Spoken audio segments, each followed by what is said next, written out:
During the pivotal Thousand Year Blood War arc, Shunsui Kyoraku had become the new head captain of the Gotei 13. With him having replaced the legendary Yamamoto Genryusai, it is only fitting that he too would have a similarly overpowered and broken Bankai. Shunsui reveals his Bankai like Urahara during the endgame of the Thousand Year Blood War arc, when the pacing of the manga had started to feel rushed. Because of this, there is a lot of confusion about his Bankai, with people being puzzled as to what it exactly is and how it works. In this video, I want to break down and analyze Shunsui's Katen Kyokotsu Karamatsu Shinju Bankai, understanding how each of its 4 parts work and how Shunsui could use his Bankai during the new upcoming Hell arc of the Bleach manga.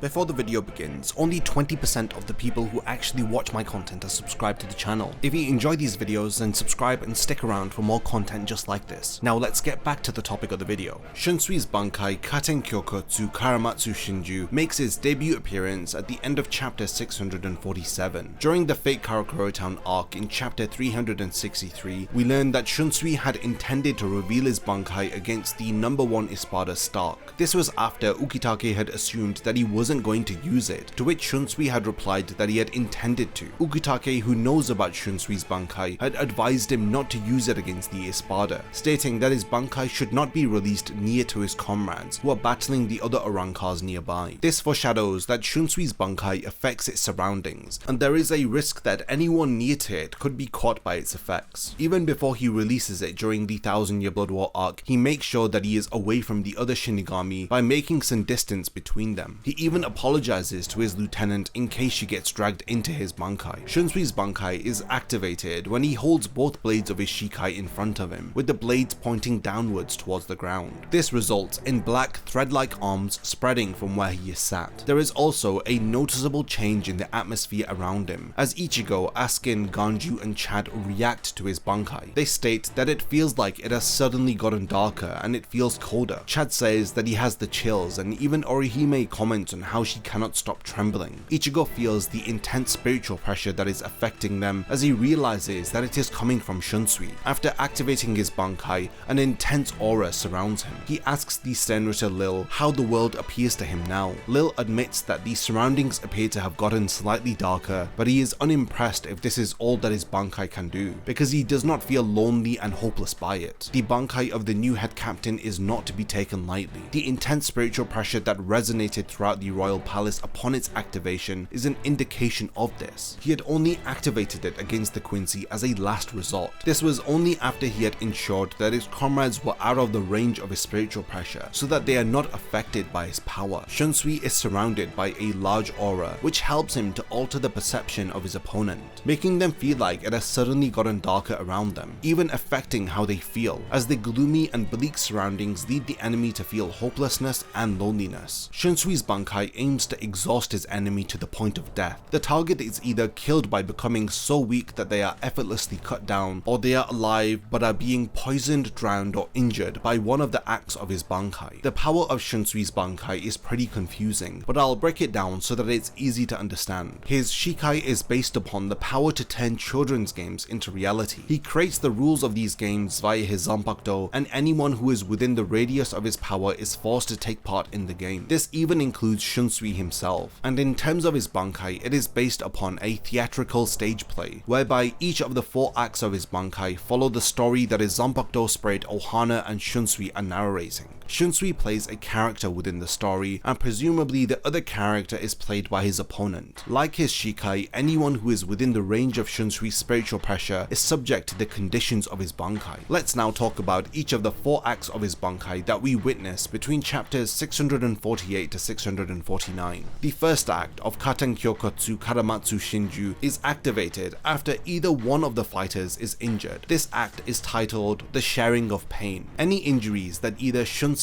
or Lil inflict onto each other's bodies will appear on their own body also. During the first act of Shunsui's Bankai, neither of the participants of the play can die, despite the severity of the wounds that they may sustain. This act follows the first stage of the story, which states that the wounds inflicted on the enemy appear on on oneself as if to share them, but unfortunately neither can die from these wounds. The second act involves black spots appearing all over the target's body as they begin to bleed uncontrollably. The spots resemble some sort of disease or illness. The story linked to this second part of the stage play speaks of a man who regrets hurting his enemy as he falls to the floor in shame of what he has done, leading to him suffering from an incurable sickness. This explains why this act is called the Pillow of Shame. The second act affects the individual who had triggered the first, so the one who had attacked first and was surprised to have been injured too. Immediately following this act is the third, as a large amount of water swallows both Shunsui and Lil. They both must now partake in a test of endurance to decide whose Reiatsu will deplete quicker, resulting in them drowning.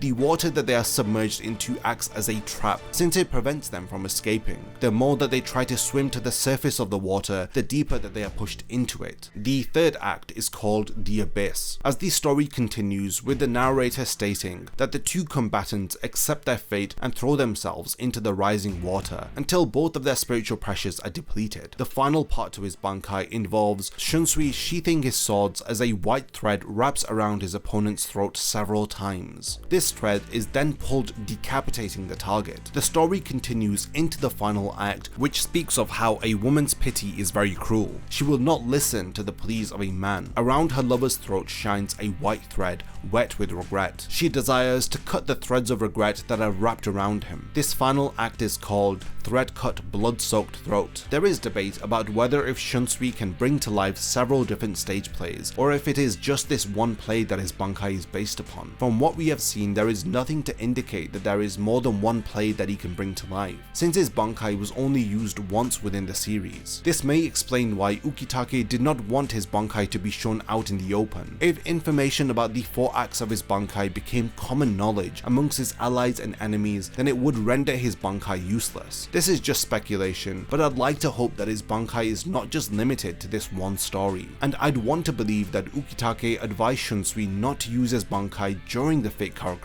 arc because he was concerned that his allies would be affected by it. This story in particular was reliant upon Lil attacking Shunsui first, as the first attack directly led to Act 1 and then Act 2 occurring. But if Shunsui had activated his Bankai and attacked the Sternritter first, then I'd hope that another story would have played out. Personally, this makes the most sense to me. A lot of comparisons have been made between Shunsui's Shikai and his Bankai, how they are thematically similar. We know that the powers demonstrated by a Bankai are related to its respective Shikai in some way. We know that Shunsui's Shikai allows him to warp reality to such an extent that he can bring children's games to life. Wouldn't this mean that he would be able to warp reality to a larger degree while in Bankai? Some say that while his Shikai is related to children's games, the Bankai is associated with the games that adults play, as the first act is similar to a war, placing the combatants in a situation of who will strike first. The second act involves shaming the individual who had dared to begin the war in Act 1. The third act is symbolic of suicide, while the final act represents murder. The acts that play out within his Bankai are extreme versions of his Shikai, like the game of Iruni that he plays while in Shikai, which involves him saying the name of the color that he wishes to cut. He is then unable to cut anything but that color, no matter how severe the wound may be. If Shunsui is able to hit the color, then it maximizes his damage inflicted by wounding the enemy in proportion to the amount of color that they are wearing. So if he says the color black, for example, and his opponent is wearing a black robe, he would easily be able to land a critical hit with a single strike. The first act is an inverse of this, as he allows himself to be hit by the opponent's attack as it deals back the same damage with a more extreme, risky and self-sabotaging approach. Having a reality warping, overpowered Bankai like Shunsui's leads to the possibility of collateral damage. There is a concern that his Bankai would not be able to differentiate between friend or foe and affect everyone equally, as proven by how Shunsui was even at the mercy of his own power, and had to play a part within each act of the Bankai story. This explains why he didn't want to activate it with his friends nearby. The third and fourth act of his Bankai actually use up the majority of his power. If his opponent is stronger than him, then Act 3 would actually do more harm to Shunsui, since they both are equally affected by it. The white thread that is used to decapitate the enemy in the fourth act can also be negated by the opponent's spiritual pressure, as demonstrated by Lil. Shunsuis Bankai would not be as effective if he was facing off against an enemy who has more Ryatsu than him. Now, while being one of the most confusing and vague Bankai transformations in the entire series, I hope that this video has helped you to understand and appreciate Shunsui's powers better. Through his Bankai, Shunsui can share any wounds inflicted onto him with his opponent. He can make them feel shame and bleed profusely as a result of it, while Act 3 weakens the enemy and Act 4 delivers the final blow. We have now reached the point of the video where I hand over the discussion to all of you. What did you think of Shunsui's fearsome broken Bankai? Power that can shake your resolve by changing the atmosphere to make you feel down and frightened with chills. There is a lot of room for expanding upon his powers and theorizing what other stage plays he can bring to life. If you have your own theories about this very unique Bankai, then definitely let me know. And during the upcoming Hell arc of the Bleach manga, do you expect Shunsui to face off against Head Captain Yamamoto? It would be fascinating to see these two individuals, who both have 4 parts to their Bankai, utilize their respective Bankais against each other. So yeah, definitely continue the discussion in the comments, and once again, thank you for making it to the end of this video,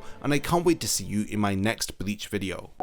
If you enjoy my content, then you can support my channel through Patreon for as little as $1 a month, or even through YouTube by becoming a channel member. You will gain access to exclusive channel perks and a Discord server which I frequently use. So become a member of my Zero Division and be the first to know about my upcoming videos. And once again, thank you for sticking around till the end of the video, and whatever you contribute will mean a lot to me.